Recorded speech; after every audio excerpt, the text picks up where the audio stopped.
Olá, pessoal, eu sou Cláudio Cardoso e esse é o Colab Trends, o seu programa de entrevistas inspiradoras sobre startups, inovação, transformação digital, sustentabilidade. E o papo de hoje é sobre uma peça-chave nessa composição, que são as pessoas. Hoje eu vou conversar com a Valéria Fernandes. A Valéria Fernandes é formada em engenharia mecânica, vejam só, de produção, com MBA em RH e especializações em administração, finanças, criatividade e inovação. Atua há mais de 25 anos como executiva de recursos humanos, marketing e administração em empresas. Enfim, ela trabalhou já em organizações como a Votorantim, Celulose e Papel, Messer, Banco ABN, Enro, e Even, né? Even, construtora, Banco BMG e o ABC, o Banco ABC Brasil. Ela é cofundadora do canal 3 Tons de RH, onde compartilha experiências de gestão de RH. E atualmente é responsável pela área de gente e gestão do conglomerado Alfa. Valéria, boas-vindas. Puxa, que bacana, Cláudio, tudo bem? Muito obrigado, viu, pela sua presença, que vai enriquecer demais o nosso programa com essa visão de pessoas. Vamos começar pelo programa, né? Os 3 Tons de RH. Conta pra gente o que é essa nova aventura, esse canal de informações tão ricas sobre esse assunto tão precioso, né? Bom, olha, eu queria começar dizendo que é uma honra estar aqui, viu, Cláudio? Puxa, essa iniciativa do Alpha Colab, ela tem sido uma referência no mercado. Eu acho que é uma inspiração também para o mercado, né? E aí, falando um pouco do canal 3 Tons de RH, assim, foi uma conversa entre 3 amigos, né, 3 colegas de profissão também, nós nos conhecemos há mais de 20 anos, e sempre conversamos sobre o tema gestão de pessoas, né, nos nossos encontros, nos nossos happy hours, e sobre práticas, sobre o que a gente vivencia.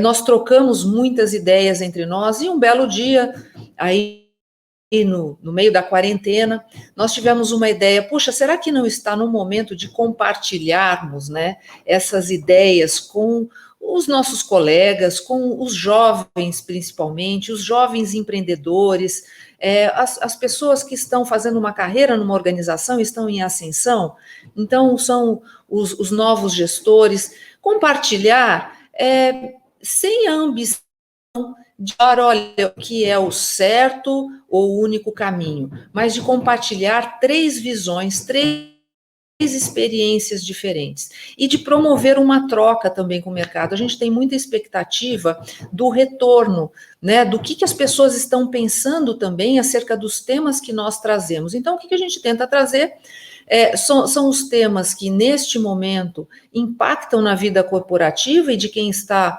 montando o seu próprio negócio, né, dos empreendedores, das startups, e dialogando, né, colocando a nossa percepção, trazendo cases, trazendo as nossas experiências, o que deu errado. Eu acho que o que deu errado, ele tem que ser dito porque ele gera muito aprendizagem, né? E tem sido, assim, um grande prazer, né? Eu acho que no mundo que nós vivemos hoje, nós vivemos no mundo da colaboração. Então, poder compartilhar e ao mesmo poder ter canal, né, de troca, de alguma forma, enriquece a todos. Nós nos sentimos, de alguma forma, devolvendo um pouquinho do que nós recebemos ao longo da nossa vida profissional. Muito legal, muito legal. Olha, para quem está nos vendo no YouTube e no Spotify também nos ouvindo, tem o link na descrição, o link para o canal lá, 3 Tons de RH, são podcasts que estão no Spotify, e quem está nos ouvindo pela rádio, entre nos canais aqui do Alfa e encontre essas informações adicionais. Agora, eu acho que, assim, eu imagino que o RH é um tema muito quente, né, a questão de pessoas, né, há alguns anos, e agora mais ainda, né, com essa questão toda de home office e todos esses desafios do online, etc., a separação das pessoas não estamos mais presencialmente com a riqueza do presencial, mas eu queria fazer uma abordagem ainda mais ampla do que essa, que é o seguinte: quais são as grandes mudanças na cabeça do profissional do RH? O que mudou essencialmente no RH nos últimos anos? E aí pode pensar em décadas, sabe, Valéria, porque é uma questão mais ampla, uma questão mais estratégica. O que mudou, enfim? O que vem mudando? Olha, Cláudio, eu acho que vem mudando que o RH está vindo mais para o jogo, né? Vindo mais para o jogo quer dizer que ele está atuando.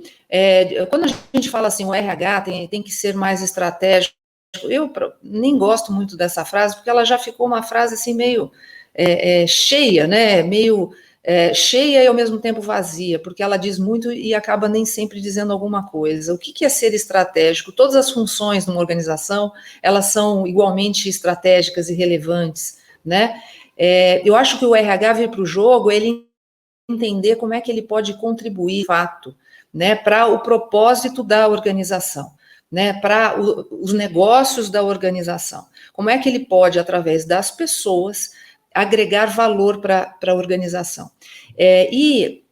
A posição, né, das equipes, né, as posições das equipes que trabalham com esse tema têm sido cada vez mais valorizadas pelo entendimento que as organizações são feitas de pessoas. Mas parece isso tão óbvio, né? É claro que as organizações são feitas de pessoas, mas a percepção da relevância da contribuição das pessoas, ela vem sendo aprimorada ao longo dos últimos anos.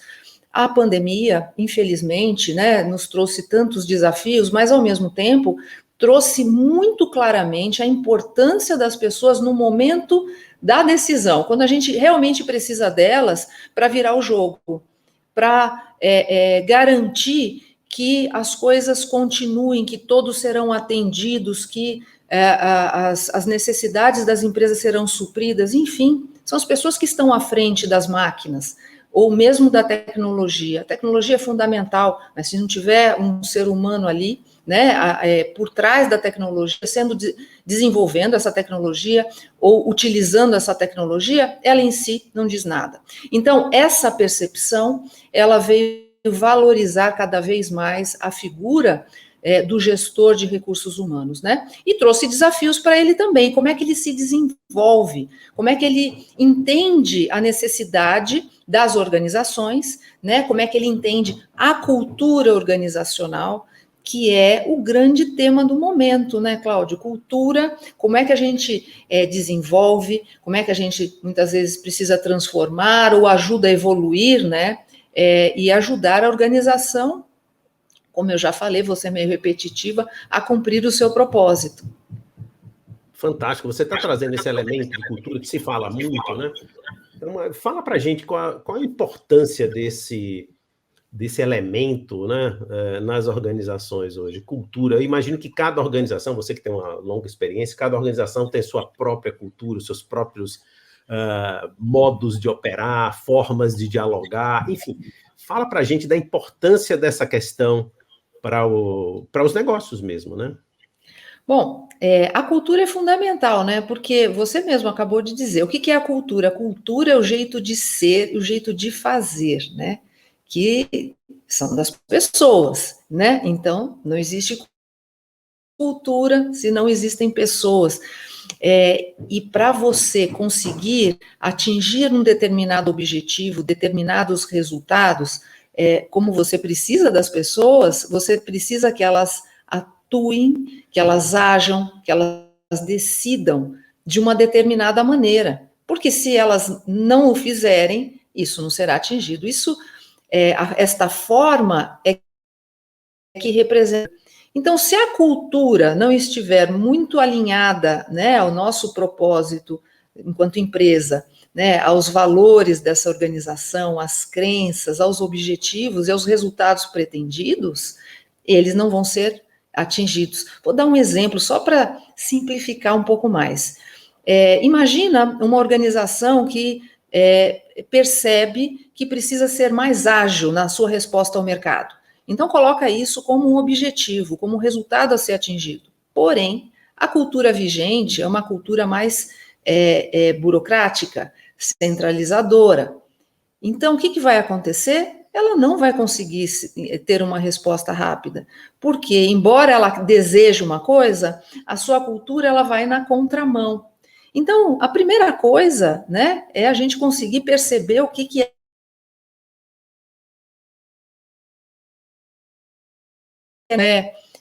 as práticas vigentes, né? Como agimos e como atuamos dentro da organização, como são tomadas as decisões dentro da organização. E a partir desse entendimento de como ela se apresenta hoje, né? A cultura, valores, qual é o propósito, aí sim da o que é que eu preciso aprimorar, o que de repente eu precisaria deixar de ter como um elemento, né, da cultura, da organização, e o que eu preciso começar a desenvolver, né? Tendo este quadro, esta visão, você começa a trilhar esta jornada de alinhar cultura, propósito, objetivos e resultados. Fantástico. Agora, e o papel da liderança nisso, hein, Valéria? Porque eu imagino que os líderes desempenham um papel fundamental, uma função fundamental, tanto para conduzir mudanças, eventualmente, que sejam necessárias, ou estimular ou reforçar alguns traços que já são muito positivos. Fala para a gente aí como é que vocês pensam hoje a questão e o lugar da liderança. A liderança é fundamental, né, Cláudio? É através da liderança que a cultura ela pode ser entendida e pode ser desenvolvida e, enfim, evoluir na direção desejada, porque são os líderes que tomam decisões. E um dos principais elementos da cultura, né, para que ela seja desenvolvida, né, ela seja alcançada conforme se objetiva, são os exemplos. O exemplo vem de quem? Normalmente da liderança, né, do gestor. A equipe, ela acompanha o direcionamento do seu líder, né? Então, mas envolver de verdade, né, as lideranças nos processos de discussão de cultura numa organização é fundamental. E o envolver não pode ser aquele envolver de dizer o que se pretende somente. Tem que ser aquele envolvimento onde a comunicação ela é estabelecida nas duas vias. Então, envolver significa dizer, olha, o nosso caminho pensado, isso quando a gente fala da alta liderança, né? O caminho que estamos pensando é esse, e qual que é a sua opinião, e ouvir o que as lideranças, todas elas, né? Do meio da pirâmide, do início, né? Do começo da pirâmide, não importa, ouvir as lideranças sobre o que elas percebem no dia a dia, quais são os elementos da cultura vigente, né? E o que pode ser feito para que a organização caminhe no sentido desejado, né? E desenvolver essas lideranças para que elas possam ajudar nessa condução. O desenvolvimento ele é contínuo, Cláudio. Não é um curso que você faça e acabou. O desenvolvimento ele passa por uma comunicação que seja estabelecida de forma contínua, por processos mesmo de desenvolvimento de comportamentos, de skills necessários para a liderança das pessoas e do desenvolvimento individual, né? E aí eu chamo a atenção para ferramentas como o coaching, como o mentoring, que inclusive ajudam no autoconhecimento. No canal a gente fala muito sobre autoconhecimento. Para mim, é o início de tudo, né? Para que você realmente possa reconhecer o outro, você precisa primeiro se reconhecer, né? E o líder que se conhece, ele vai ter um impacto completamente diferente. Então, a organização precisa olhar, né, para a liderança nesse sentido. Valéria, olha, a gente vai fazer um rápido intervalo e tem muita coisa para conversar ainda. Eu queria falar ainda sobre, por exemplo, o lugar dos jovens, dos millennials, como se fala, quais as suas novas funções, enfim, então, tem tantos desafios para a gente falar. A gente vai para um rápido intervalo aqui na Rede Transamérica, a sua rádio, onde você estiver.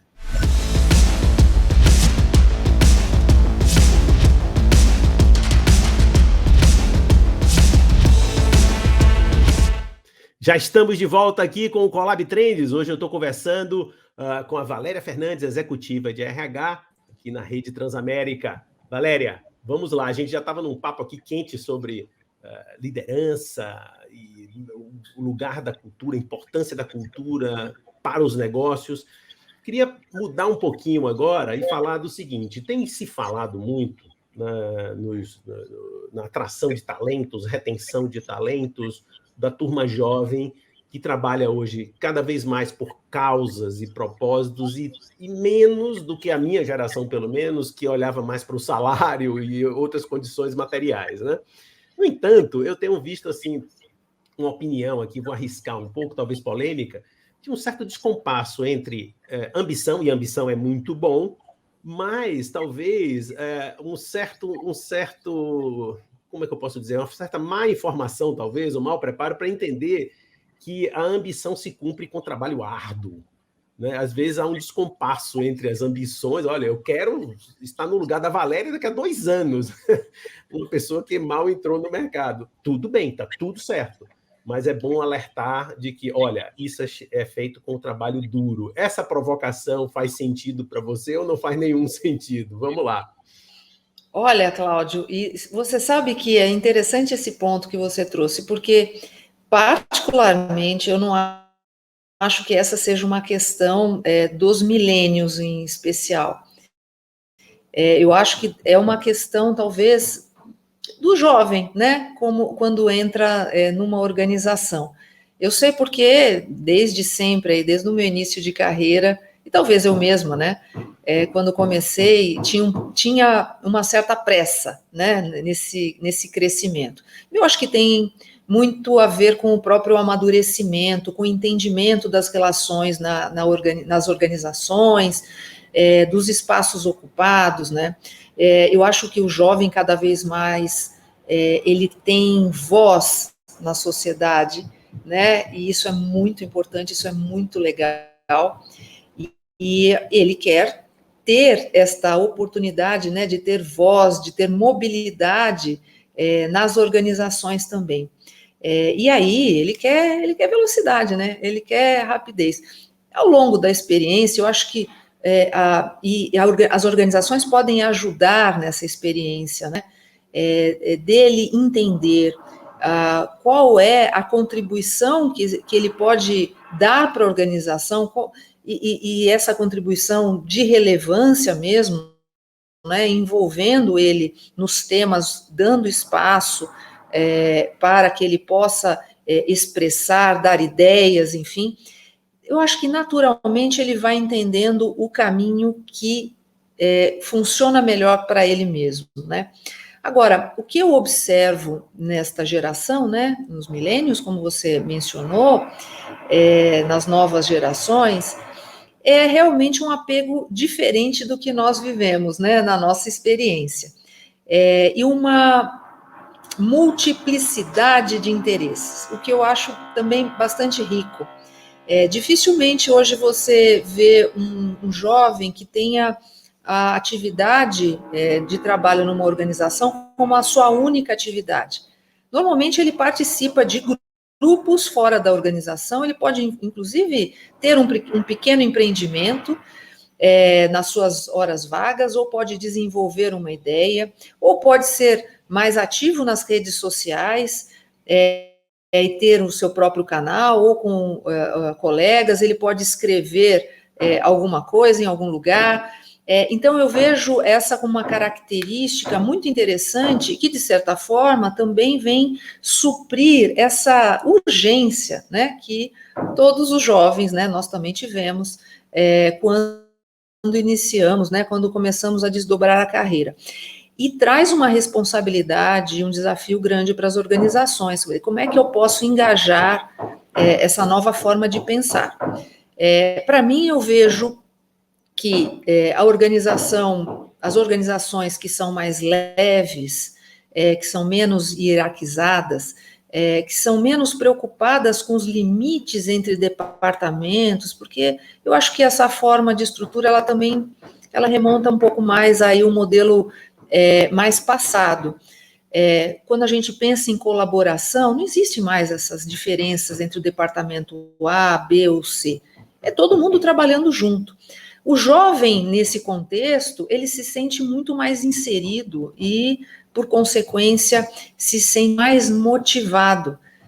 para que essa energia, né, esse olhar de mundo, né, mais múltiplo, que hoje ele tem condição de trazer para a organização, ele seja utilizado, né? Dá um pouco mais de trabalho, né, você criar esse novo formato, mas o resultado, ele é riquíssimo. E uma outra coisa muito interessante, né? Quando você dá voz para o jovem, você pode, inclusive, criar ali o mentoring reverso, que está também sendo muito discutido, que eu acho muito potente. Tem a mentoria do mais experiente, né, do profissional mais experiente para aquele que inicia a carreira, mas tem muita coisa que o jovem já sabe, mesmo iniciando a carreira, principalmente em tecnologia, principalmente em rede social, que ele pode sim contribuir com um profissional mais experiente. E, novamente, você utiliza ali o potencial que ele tem para engajá-lo, né?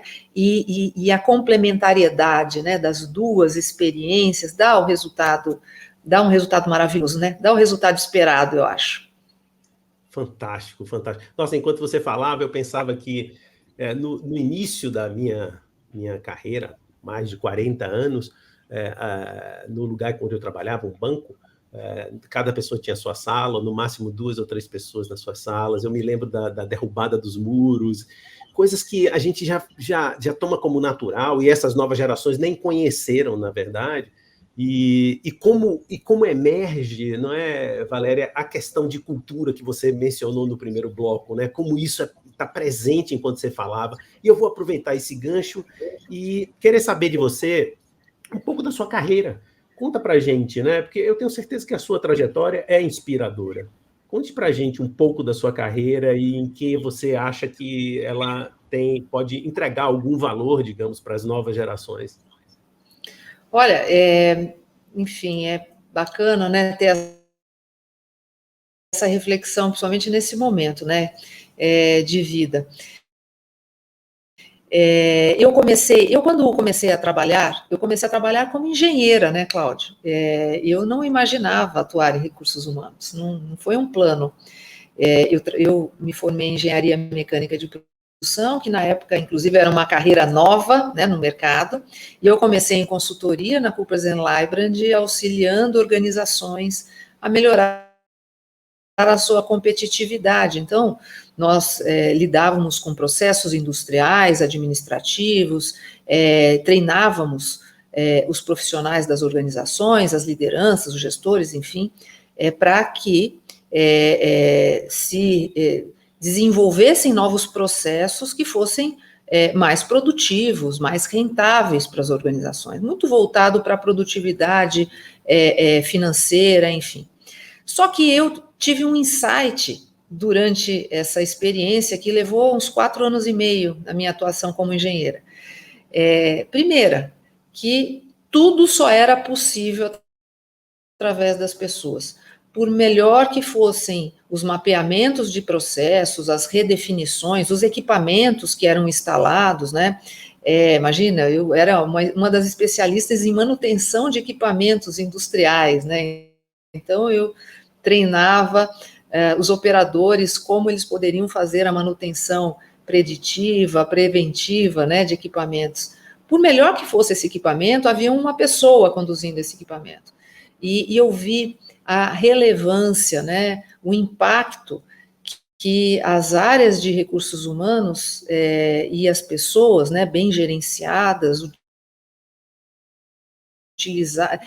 se utilizando das melhores ferramentas e oportunidades, como o potencial realmente sendo realizado, as pessoas podem ser mais produtivas, mais contributivas e principalmente mais felizes, né? Mais motivadas. E aí eu entendi que equipamento é legal, né? Até porque eu me formei em engenharia mecânica, é legal, é desafiador, mas muito mais desafiador é trabalhar com gente. E fiz a transição quando eu recebi uma oportunidade de ajudar, né, de contribuir na fusão de 2 empresas. Aí você mencionou a Votorantim Celulose e Papel, hoje é Suzano, mas foi assim, sementinha lá atrás, né? Começou como Votorantim Celulose e Papel. Desta experiência de fusão entre duas organizações foi que eu fiz a minha transição para recursos humanos e estou até hoje. E aí, ao longo da carreira, eu acumulei outras responsabilidades, né, como você mencionou, áreas administrativas, áreas de marketing, mas sempre o meu viés, então, a partir do momento dessa decisão, foi olhar pessoas, né, e como ajudá-las a realizar o propósito, né, o propósito da organização e o propósito pessoal. Não existe somente um propósito da organização, né, existe o propósito de cada um, que forma o propósito da organização. Então, é um imã, né? Tudo tem que estar muito, muito interligado. Eu acho encantadora, né,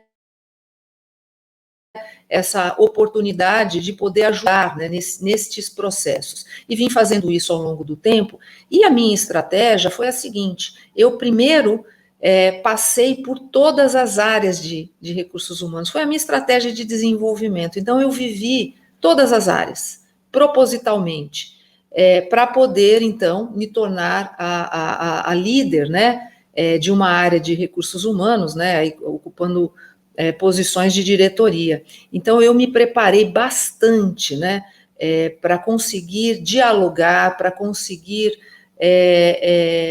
auxiliar as equipes de gestão de pessoas a evoluírem, a crescerem e ter essa mentalidade, né, de como eu posso, de fato, agregar valor para o propósito da organização. Essa tem sido a minha trajetória, né, a minha estratégia. Mas, ao longo do caminho, eu mencionei também sobre o autodesenvolvimento, sobre o autoconhecimento, né? Eu adicionei esse ingrediente ao longo da minha carreira inteira. Então, eu já fiz de tudo. Eu já fiz coaching várias vezes, tá? Já fiz mentoring também, já fiz terapia, já fiz vários tipos de terapia, terapia artística, para trabalhar com gente. Para mim, pelo menos, não seria possível se eu não estivesse nessa busca constante de me conhecer, de me entender. E continuo nessa busca. Ela vai ser para sempre, né? Fantástico, fantástico. Muito bonita a sua trajetória, inspiradora. E uma coisa, eu acho que é vocação, né? Você seguiu a sua vocação, né? Nós dois temos algo em comum, né? Eu trabalho em comunicação e minha primeira formação foi de engenharia. No caso é mais Você grave, eu sou comentou. engenheiro eletricista. Mas é uma formação interessante, né? Porque você justamente entende o funcionamento das coisas, de tudo, né? E você consegue enxergar, talvez, né, como é que as coisas funcionam e como é que você se percebe, né, nesse funcionamento. Foi um pouco da minha estratégia. Buscar se conhecer, né, buscar abrir a mente também, né? Se a gente não tivesse a mente um pouco mais aberta, você não tinha feito essa opção assim como eu. Valéria, muito obrigado. Esse papo aqui é uma delícia. Eu ficaria 2, 3 programas aqui com você. Muito inspirador, certamente muito útil também para o mundo da inovação. Você faz reflexões que são a base, o fundamento. Muito obrigado. E principalmente aqui, eu acho que vale uma nota pelo seu depoimento de carreira, que é realmente sensacional.